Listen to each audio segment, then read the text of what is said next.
Hey guys, so before we start the video, I just wanted to say how much I love you guys. You guys are amazing, and I just wanted to let you know that if you guys do not like scary things and you cannot handle them, you can't handle scary pictures, I would click out of this video and choose another video because I do not want you guys getting scared. I love you guys to death, and enjoyed the video. What's poppin', guys? I hope you guys heard the part before this because I really don't want you guys getting scared and I love you guys too much for that. So, let's just get right into the video. Alright, here we go. Following stories are from the Ask Reddit post, "What's your creepiest real life story?"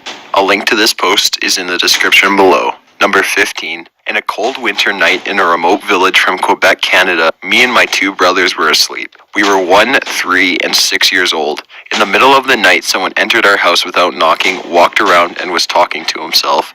Our house is 2 miles from the village in a rural area. My father woke up, went to the living room, and there the guy was. He had a car accident 1 mile from our house with his buddy who instantly died, and his scalp fell in front of his face. He was drunk and his body was frozen. He was speaking to himself, "I'm gonna die." The fact that his face was partially frozen might have saved his life, preventing him from losing too much blood. My father took him to the hospital that was 25 kilometers from our house by car. He did survive. To this day, my father is still blessed the fact that we never woke up during that night with all the noise. Number 14. Last year, a guy came to my door at 9 o'clock at night. He knocked and I got my mom and she went out to see what was up. By the way, we live in a very rural area, so visits that late are extremely uncommon and strange. The guy talked to my mom about how he was opening a business, asked whether she liked American-made products, then handed her a Clorox container as a sample. He went back to his minivan and opened it to get a... Okay, see what I don't understand is that he has like a business of like something and he hands her Clorox wipes for a sample. Clorox wipes. Yeah, did you get that? Clorox wipes. Vacuum cleaner when my mom saw 5 other men sitting inside. She told me to run and get the police since we didn't have a landline. I couldn't find it, so I got my knife and stood around the corner. She threw the container outside and told them to get the hell off her property. They peeled out of the driveway and we never saw the car again. 2 months later, my mom found a single bearded guy putting filled garbage bags by the back door. She asked him what the hell he was doing and he responded by saying, "This is for your little girl." Again, she told him to get the hell out. Then we went through the bags. They were filled with garbage, dirty clothes, and empty tampon containers. Number 13. When I was a kid, I was always the... Okay, that is really creepy. Garbage, dirty clothes, and tampon containers. Empty tampon containers. Where did the tampons go? I think that's kind of weird. That's creepy. It's really creepy. Last kid picked up by the bus driver to go to school. One day I was waiting for the bus by myself and a bus with no kids pulled up. The bus driver smiled and told me to hop on.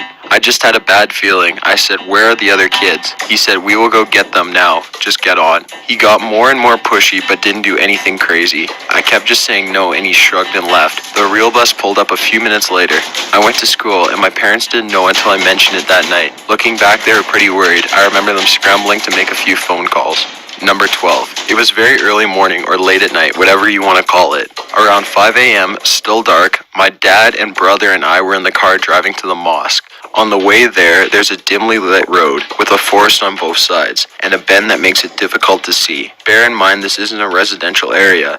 There isn't even a sidewalk and the nearest intersection is a good kilometer either way. So we're driving, we get to this bend, and just before it we see a figure sort of waving us down. They were dressed kind of odd, but I figured it was some sort of running outfit. I don't want to say it was glowing or reflective because I don't fully remember, but it just made me assume that it was some sort of running outfit. Couldn't make out his face or anything about him other than his clothing. So he's waving us down dramatically. My dad slows down but doesn't really think anything of it. As we turn along the road, road, we see a car like right freaking there. It was just out of view before the curve in the road, so we would have definitely hit it if my dad didn't slow down. Dad stops, quickly checks on the driver of the car to make sure he's okay, then doubles back for some reason, maybe to thank the guy on the road who warned us. He drove back quite a ways, no one on either side of the road. It was about 60 seconds from initially seeing the guy to turning around to where he was, so no time for him to really go anywhere. Number 11. I lived in a small college town and my apartment complex was walking distance from the bar downtown area. One weekday night, I stepped out on my front porch to smoke a cigarette or two. I brought my textbook with me and sat down on the stairs while I smoked.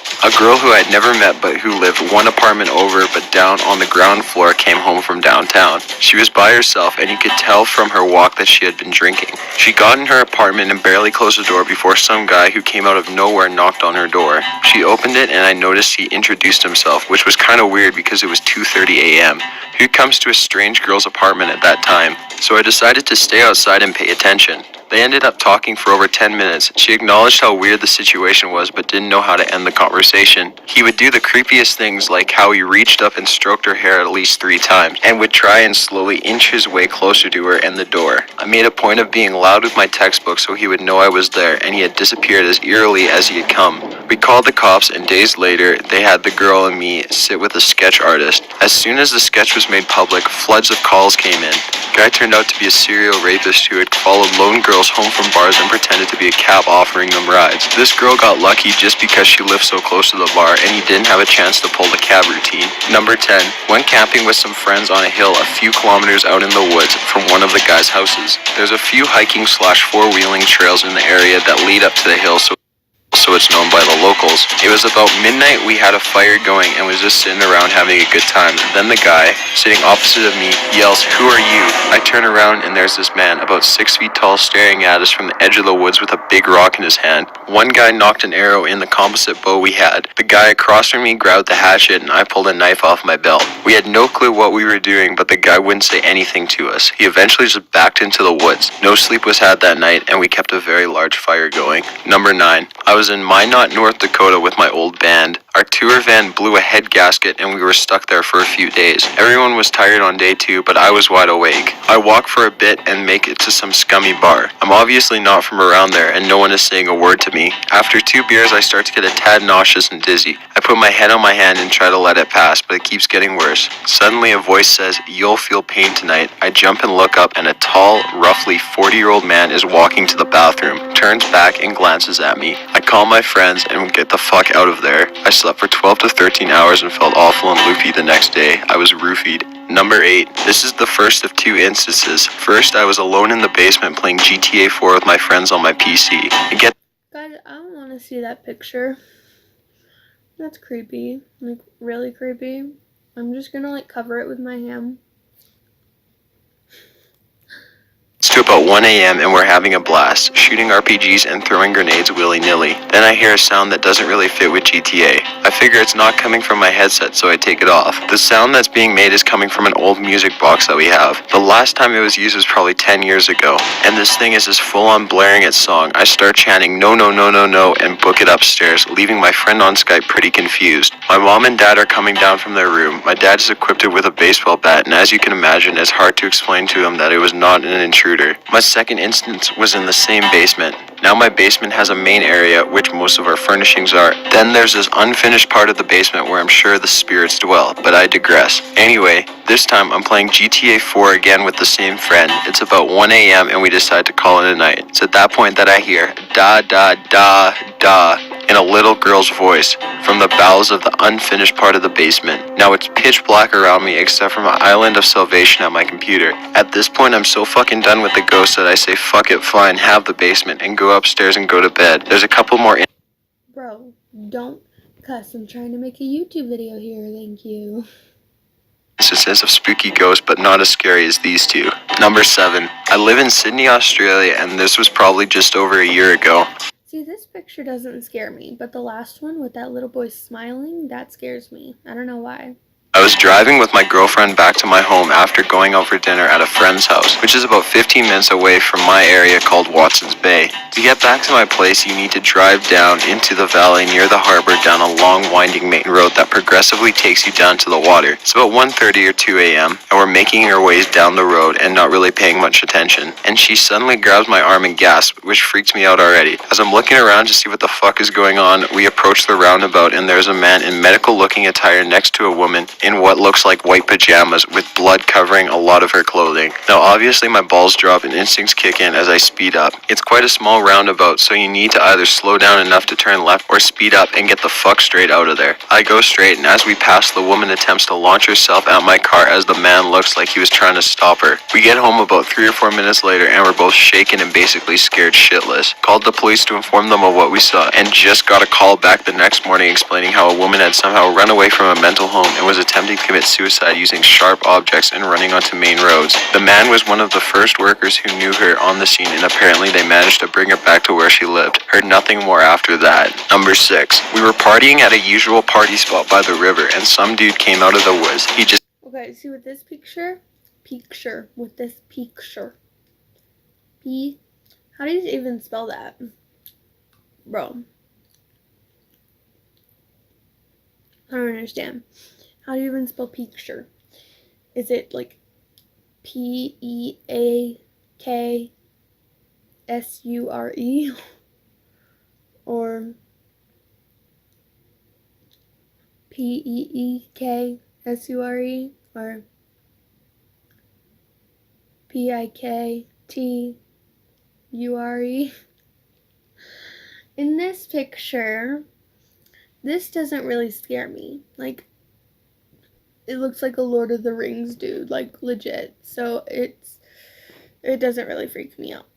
kept saying weird shit like, you gotta watch yourself down there. There's some really bad folks around here. When we asked who he was, he just said, I'm nobody. We're all a little sketched out and basically told the guy to fuck off. A couple of days later, a girl went off the rope swing there and got really fucked up. Someone put fish hooks all over the bottom of the rope swing, and it took chunks of flesh out of her leg. Later we found out that the dude was just a guy who lived nearby, and although it was a creepy drunk, he was totally harmless. There was a fucked up, probably inbred family that lived up the road that he would warn people about. About 5 years later, last year, they beat up some kid with a log and then kidnapped some girl at gunpoint and took her on a joyride. Number 5. When I was about 10, me and my family of 6 lived in an extremely small apartment. 2-bedroom upstairs and then the living room. When I was tired of my siblings, I would sleep downstairs. One night I'm lying on the couch facing the front door and watching this guy through the window by the door when a face shows up in the window illuminated by a lighter. I'm pretty relieved, thinking it was maybe one of our druggy neighbors seeing if my parents were still awake when it showed up again.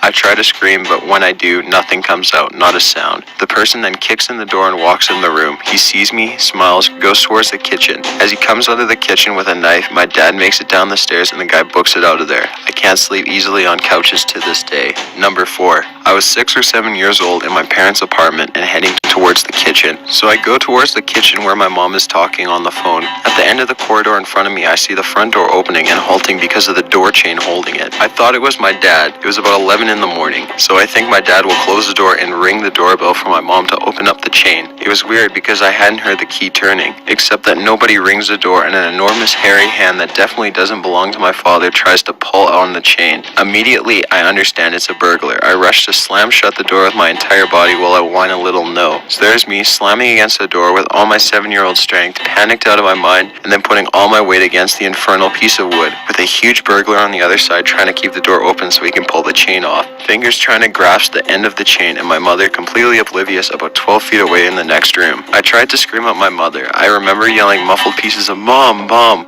but she thinks I'm horsing around and pays no attention. It's after my 7th or 8th scream when I was about to give up all hope when I heard my mom that she'll call her back because I've done something and she needed to check on me. The burglar heard her and let me close the door. My mom arrives and demands to know what I'm doing. I'm crying at that point, not being able to utter a coherent sentence, trying to point at the door, saying saying only burglar out or something to that effect. My mother, not getting the hint, comes over and tries to open the door to see what the fuss is all about, with me still pushing against it. As soon as I realized what she was about to do, I tried to push her away, crying, sobbing at her, "Don't open the door, there's a burglar outside." I had to fall on my ass, then on my knees, and beg her against trying to push me aside before she decided to change her mind and see through the peephole instead of opening the door. So she looks through it in a hurry and starts saying, "See, there's no one and I see her very annoyed face turning pale as a sheet all of a sudden. She grabs me and pushes me aside from the door and tells me to go get her phone. I rush to the kitchen. I heard her yell through the door, "I can see you crouching. You're behind the door. I'm not gonna open, and I'm calling the police right this minute." The bastard was still behind the door, crouching as low as he could, not making a sound, so my mom would think no one was outside as she opened the door and he'd rush inside. My mom called the police, and after 5 minutes of my mom issuing threats through the door, we heard someone creeping away from the hallway,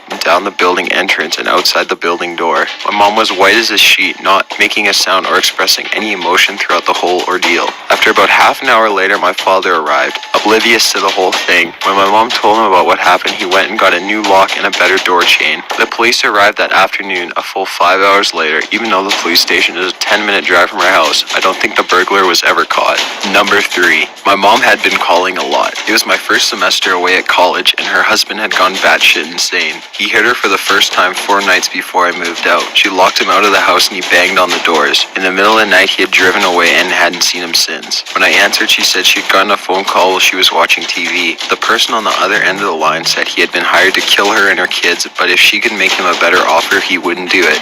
He told her what TV show she was watching. He told her what dorm I lived in. He told her that my brother was upstairs playing video games when he was supposed to be asleep. She ran upstairs. My little brother was playing video games in his room. She yelled at him to pack a bag. The person on the phone had hung up.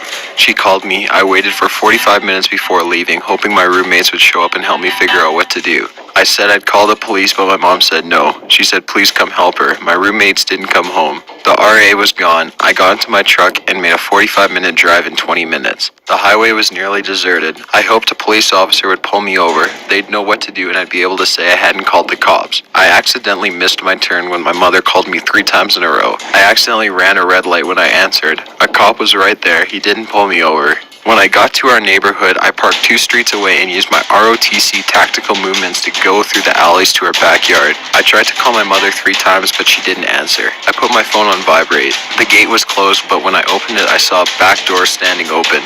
No one was out there. I hesitated and went in, calling out softly for our dogs. They weren't there. Those dogs bark at everything. They were either not in the house or they were dead. I got a knife from the kitchen and started a room-by-room search. Kitchen and laundry room were clear. I refused to check the garage. Dining room, clear. Living room, clear. But oh fuck, there's a broken vase. Downstairs bathroom, clear. I didn't go into the master bedroom because I fully expected to find my mother dead. I needed to get upstairs to the second bedroom on the right, my bedroom, to get my rifle, the only gun in the house, but no one was downstairs and the upstairs was completely dark. There was a blind corner right at the top of the stairs. Anyone could be hiding there. I was 100% freaking the fuck out as I climbed the stairs. I got almost halfway up when someone started banging on the front door, which is right in front of the stairs. I froze. I turned halfway so no one could surprise me from the second floor. "Who's there?" I screamed.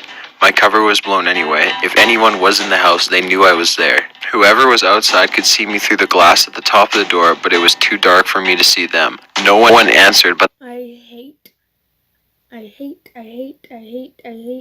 ads. they kept pounding on the door. "Who the fuck is it?" I screamed, now at the base of the steps. They kept banging on the door. "I'll kill you, motherfucker," I screamed as I flung open the door to see my mother standing there with the dogs in her arms. "Why didn't you answer?" I asked. She said she wasn't sure if it was me or not. And if it hadn't been me, what were you gonna do? Throw the dogs at them? She hadn't thought that far ahead. I told her the back door had been open, but she said it had been locked when she left. I said I checked most of the downstairs and was going upstairs for the gun. She said go up and get it, so I went up with my knife and checked the upstairs while I was at it. Then I checked the rest of the downstairs. She had taken my brother to a friend's house, which is why she hadn't answered the phone when I called. She'd been driving. I spent the night barricading the doors and windows and begging her to leave, just leave. She baked me some cookies. Her face was blue and purple from her husband's last visit. She said my brother had tried to protect her and he didn't look so great either. I said I'd kill her husband. She said she knew and so did he, which is why he left when they called me. I feel like I should mention I'm a chick, and he was a good foot taller than me and easily 50 pounds heavier, but I would have killed him. In the morning, I had to leave early to be at PT for ROTC at 5:30 a.m. I had maybe 45 minutes of sleep where my mom had asked me to stay on the living room floor outside the master bedroom. I lost it at PT and then again in my weekly meeting with my athletics advisor. My ROTC instructors and my athletic advisor were horrified. We got a restraining order that day against my mom's husband. He couldn't come on campus. I wasn't allowed to walk on campus alone. My roommates got extra security. A few weeks later, my mom's husband tried to kill her on my 19th birthday. He was in his car and he'd thrown her a phone, which she was using to dial 911 on the passenger seat. She'd reached in to get it and he grabbed her arm and held her while he reversed out of the driveway and dragged her down the alley. He let go and her head slammed against the ground. She had a concussion. He tried to back over her, but she screamed and rolled away. He ran over her foot and hand. Our neighbor came out of the house and screamed, which scared him away. My mother and brother went into hiding that night. Being on those stairs, certain my family was dead and I was also about to die, was the scariest moment of my life. And having someone bang on the door and not answer when I'm screaming at them, having to open it thinking it was a killer on the other side, creepiest thing ever. Number 2. I was born and raised in North Dakota. Back when I was See, these kind of pictures are the ones that scare me so much. So I'm just like, I don't like it. in high school, a group of us would research murders that occurred out in the country. We would then go out and find the scenes and film the exploration at night. This was about 2 years before the Blair Witch. It was something to do while we got wasted on shitty beer and teenage bullshit. Eventually, we ran out of places to go and got really good at finding abandoned rural farmsteads by driving dirt roads and looking for the signs. Rut roads, deliberate tree groves, and old mailbox posts were common markers. We were out looking when we spotted a tree grove that was out of place and drove through the field and discovered an old house. It had padlocks on the outside doors that were knocked off pretty easily. We dispatched of them and entered the kitchen. There were 6 of us, all with flashlights, and we lit up the kitchen dining area fairly easy. The table was the initial thing you noticed, and it was strange because of how normal it looked. It was set for a meal and not a bowl was out of place. Only thing was, we'd been in dozens of these houses and place settings were a first, especially on broken ones. As we investigated the area, we found the fridge had the disgusting remnants of a full stock and the cupboards were full of canned and dry foods. This was also a first. One guy found mail on the counter from early June 1978, and the other found a creepy-ass TV guide in the living room with UFOs on the cover. All the family photos were hanging up. Mom, Dad, bro, and sis in their 1970s glory. Furniture was dusty but in good condition. Closets were full. Everything was totally normal, which was super abnormal. As we dug around the house, we started to realize that the house had not been moved out of. It has been straight up abandoned. Imagine locking the door to your house and never coming back. That's the state this house was in. Complete unplanned departure. We went upstairs and split into 3 pairs to check out the 3 rooms. Ours was the closest, and obviously it was the younger boy's room. I can't describe what it looked like too well because almost right away from the hall, we heard the most fucking terrifying scream I'd ever had the misfortune of hearing. We went running into the hallway and we were all yelling questions at each other at the same time. After a few seconds, the 2 screamers caught their breath and said, "You have to go in and see." Walking down the hall and through the doorway, I prayed I wouldn't act like a pussy in front of my friends. I shouldn't have been concerned because the others were just as scared as I was. The room itself opened to the left of the door frame and centered on the right side of the room was a queenish-sized bed. Propped up on pillows with all the blankets drawn to the waist, arms on the top of the blanket, and worst of all, head turned slightly so it was looking at you straight in the eyes when you entered the room, was a life-size porcelain doll. Snow white skin, jet black hair, cold dead eyes. The dead eyes lit up with our flashlights, like she was waiting for us. If the head hadn't been turned, I could excuse it, but it was turned. Ready for when we walked in. Ready for 20 years. Hasty fucking exits were made as we moved down the stairs and got into the car. It was during the ride we started to get even more creeped out when we realized that even though the house had been abandoned, someone had taken the time to set up that goddamn doll. Not packing food, clothes, or family photos, setting up the doll was one of the last things done in this house. We researched their names but got nothing. No tragic car accident, no grisly massacre, no extended family, just a tacky time capsule in the middle of nowhere. We found out that the county had taken possession of the land for non-payment of taxes, explaining the locks, but never tracked down any more information on what happened to them, or why they left that fucking doll. Number 1.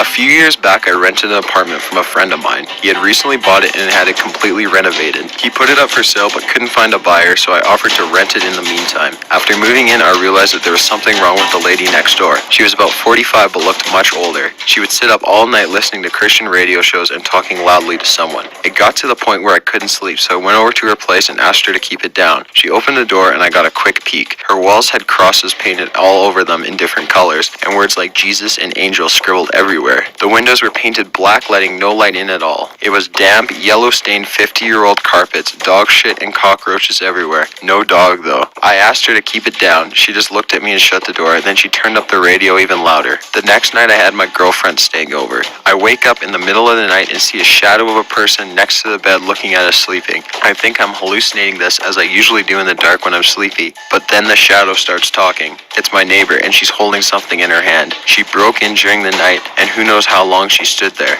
You should lock your doors at night, she said, and walks out. The next morning, I hear someone making strange noises below my bedroom window. It's my neighbor talking to herself in tongue. She has a plastic bag in her hand with a rotting dead dog inside. It's hot as hell outside, and I can smell death from the bag. At this point, I'm scared shitless. She's obviously very insane. I go upstairs and knock on another person's door and ask what the hell is going on. The guy's just as scared as me. Apparently, she broke into the apartment one evening as well while he was watching TV with his kids. He got up from the couch to get a snack, only to find her behind the couch staring at him holding a power drill. Now I know what was in her hand. At this stage, I'm basically pooping myself. I call the cops and they know about her. Apparently she is a violent schizophrenic and she hasn't taken her meds, but they can't force her or enter her apartment without her permission because she owns it. The only thing they can do is get her when she goes outside. I sit up for the next 2 days waiting for her to run out of cigarettes. When I hear her leave at 2 a.m. to go across the road to the 7-Eleven, I call the cops. They have 3 cars in a special van over in less than 2 minutes. They restrain her, throw her in the van, and drive off to some institution. And in less than a minute, it's like she was never there. I never see her again. Still have nightmares about her looking at me in my sleep. Got an idea for a top 15 list? Leave it in the comments below. Be sure to subscribe for future. Okay guys, I don't know why I watched that at 1:09 a.m. Who knows? Now I'm gonna be scared out of my mind. But that's okay, because I did it for you guys. I made myself scared for you guys, because you know how much I love you guys. So, you guys are amazing. I love you guys so much. Please give this a big thumbs up. Please subscribe and hit that notification bell when you subscribe. And you guys are my love. Like, I love you guys so much. You guys do so much for me. I love you guys. Bye bye.